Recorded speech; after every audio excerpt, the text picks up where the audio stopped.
Hello beer tubers and welcome to yet another beer review with me, Peter, the master of hoppets. Today checking out some more Jester King and something that's been in my cellar for a couple of years now almost. Well, yeah, it has because it's 23. But yeah, we're checking out some Jester King and we're checking out some beer from their SPON series. And this is their 2020 SPON with Shiso and Fuyu Persimmons, blended in on October 28th, 2020 at Jester King.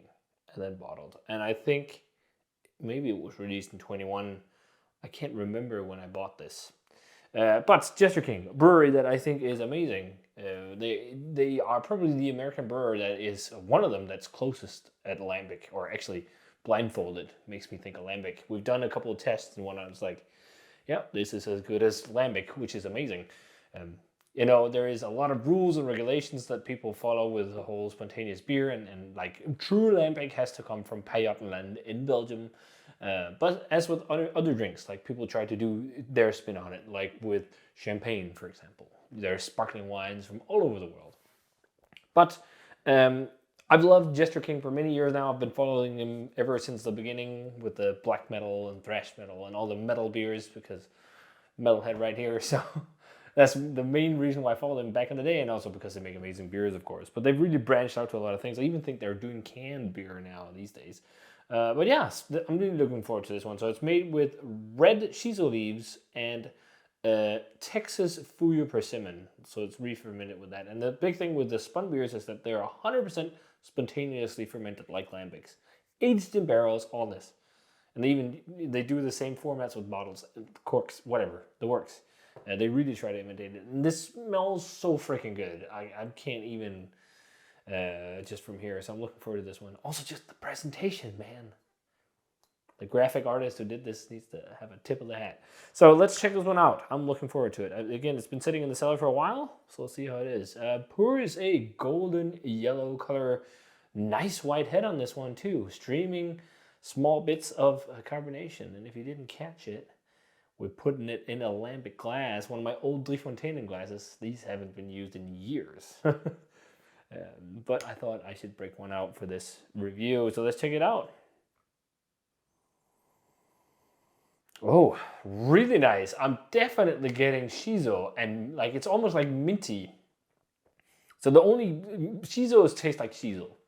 But like if you've ever had Japanese food, gone to Japanese restaurants, or maybe even you've been lucky to go to Japan, like I was supposed to do, but it will happen hopefully sooner rather than later, because now Japan's back open. But shiso leaves are unique. They have a very pronounced, unique flavor profile. It's somewhat minty, but it's its own thing too. And I'm totally getting that on here.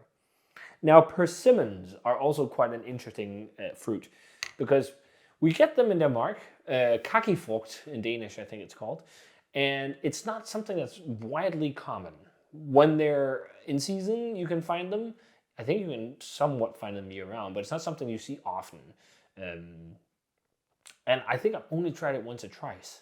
It's like a very gooey orange fruit, and supposedly the flavor profile is similar to that of like, was it mango? Mango mixed with some things. There's also soft, like hints of cinnamon to it, apparently.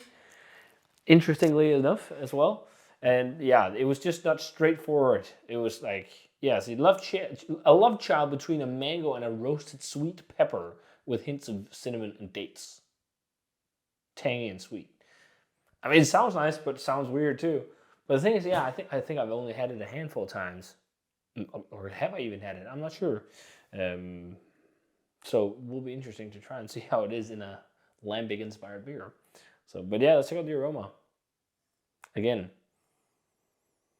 Yeah, I mean, I can see cinnamon and some kind of pruny things. There's also something that really reminds me of a white port wine.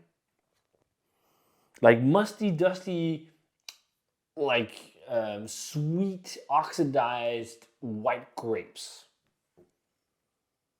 Like that sweet white port. Like, or just white dessert wines that are sweet. Sauterne, maybe, actually.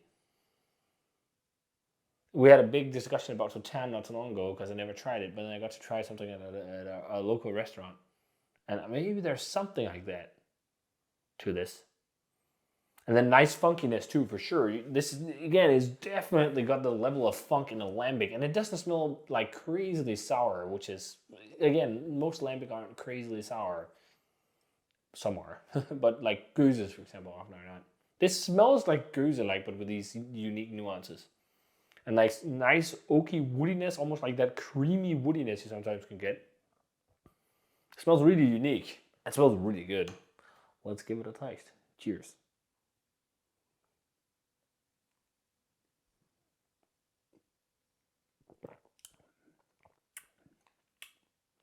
Going from Pilsner to this is like, whoa, what's going on?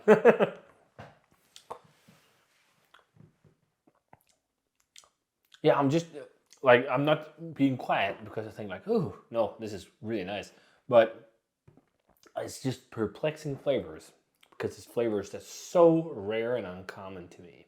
Shiso leaf, really rare. I get to try anything with shiso, and persimmon is even rarer that I tried. I need to buy one after this, see if I can get some just to try and eat them.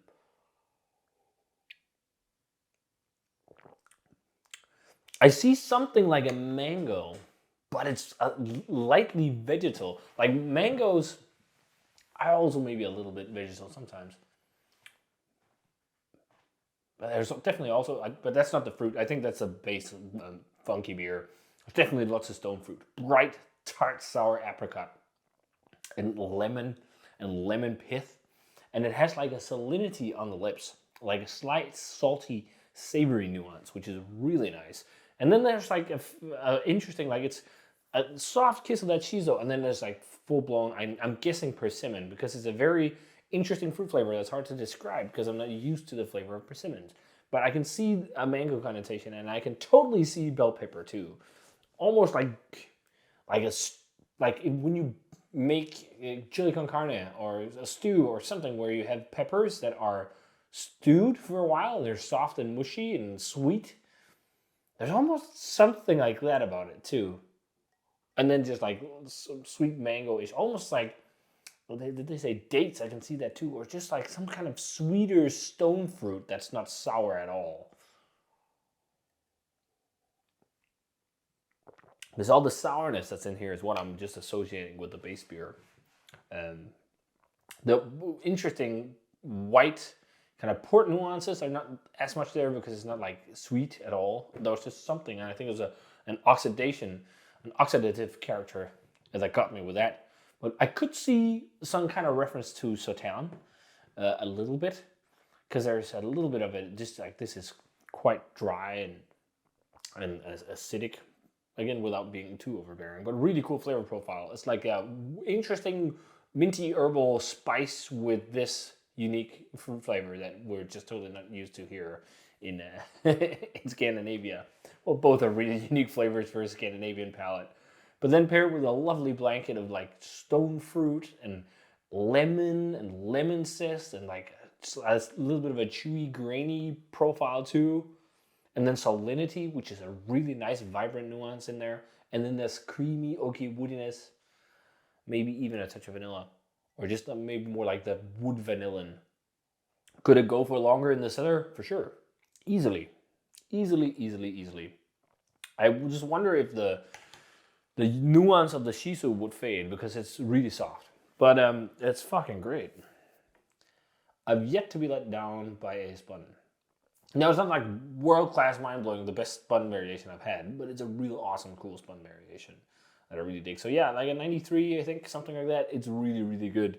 I'm happy I got a bottle, and I'm actually happy I sat on it for a bit. But it would also have been really fun to try this really fresh, where the fruit maybe was more vibrant, and you got less of like strong, funky kind of base beer. It's not like crazy funky. It's a softer funk, but it's definitely there.